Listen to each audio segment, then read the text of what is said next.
From this to this. Hey Wanderers, another day, another parcel. So dati nga plain yung background ko tuwing nagko-content ako, kaya naman naisipan kong i-level up ang content space ko. At ito na nga ang Nebula-inspired tapestry.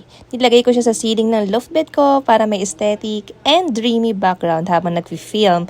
Pwede rin siyang i-mount sa wall, depende sa gusto mo. Available ito in small, medium, at large sizes. Ako, large yung pinili ko, 150 cm by 200 cm, sakto sa full-sized bed ko. Ay kasama na rin itong pangkapit sa wall, kaya sobrang convenient at walang hassle sa pag-install. Pwede rin gumamit ng glue stick para ikapit ito. And tada! Ang ganda ng coverage niya. At hindi lang Nebula design ang meron, marami ka pang pwedeng pagpilian na styles depende sa vibe mo. Kaya kung gusto mong i-upgrade ang kwarto or content background mo, ito na yung sign. Maganda na, madali pang ikabit at super worth it. Get your own Nebula tapestry now. Promise, it's a game changer. Alam nyo na, iwan ko na lang dyan yung link.